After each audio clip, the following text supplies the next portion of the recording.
चल रही थी, आत्मा में सारी नॉलेज नुदी हुई है। कौन सी नॉलेज है? आत्मा के अंदर 84 जन्मों का पार्ट भरा हुआ है। वो सारी नॉलेज आत्मा के अंदर है। नॉलेज मर्ज हुई पड़ी है, इमर्ज करना है। आत्माओं का बाप परमपिता परमात्मा शिव ही जब आते हैं तब आत्मा का परिचय देते हैं, और परिचय कोई सारा नहीं देते हैं, सार में परिचय देते हैं। तुम ज्योति बिंदु आत्मा हो। जितना जितना ज्योति बिंदु में टिकेंगे अपनी आत्मा की सूक्ष्म स्टेज को पकड़ते जाएंगे। मन बुद्धि को ही आत्मा कहा जाता है।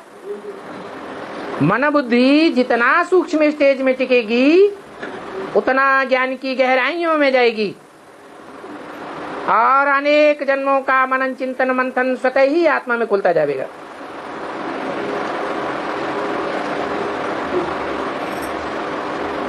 वो नॉलेज कभी विनाश नहीं पाती है, सिर्फ मर्ज होती है। अनेक जन्म लेते लेते आत्मा देह के सुख भोगते भोगते अपन को देह समझ बैठती है। देह अर्थात मिट्टी। मिट्टी की स्मृति में रहने से मिट्टी से ही पत्थर बनता है। आत्मा पत्थराए जाती है।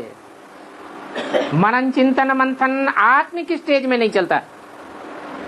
देह का चिंतन चलता है, देह के 5 तत्वों का चिंतन चलता है, और बहुत गहराई से भी चलता है। जैसे आज के बड़े बड़े वैज्ञानिक हैं, ऐसे नहीं कि उनकी बुद्धि चलती नहीं है, बहुत तीव्रता से चलती है, सूक्ष्म बुद्धि चलती है, लेकिन तामसी बुद्धि है, पत्थर बुद्धि कहेंगे। 5 तत्वों का चिंतन करते हैं, जड़त्वमयी का चिंतन करते हैं, आत्मा चैतन्य के बारे में कुछ भी नहीं जानते। जो आत्मा विनाशी है, 5 तत्व तो विनाशी है, घड़ी घड़ी रूप बदलते रहते हैं। आत्मा का जो मूल रूप है ज्योति बिंदु, वो कभी बदलता नहीं है। विस्मृति हो जाए वो दूसरी बात है।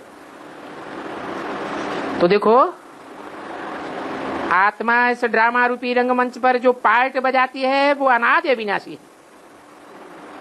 अभी बाप कहते हैं अपन को आत्मा समझ बाप को याद करना है। क्यों? अपन को आत्मा समझे इतने से काम नहीं चलेगा। आत्मा समझें, ज्योति बिंदु समझें, तो ज्योति बिंदु पर कंसंट्रेशन करने से मन बुद्धि रूपी आत्मा सूक्ष्म नहीं बनेगी। सूक्ष्म तो बनेगी, परंतु आत्माओं का जो बाप है अति सूक्ष्म है। उससे जास्ती सूक्ष्म और कोई होता ही नहीं। उसका संग जितना करेंगे बुद्धि से, उतना तीव्रता से बुद्धि पवित्र बनती जाएगी। वो एवर प्योर है, और आत्मा एवर प्योर नहीं हो सकती। इसलिए अपनी आत्मा को भी याद करना है और आत्मा के बाप को भी याद करना है।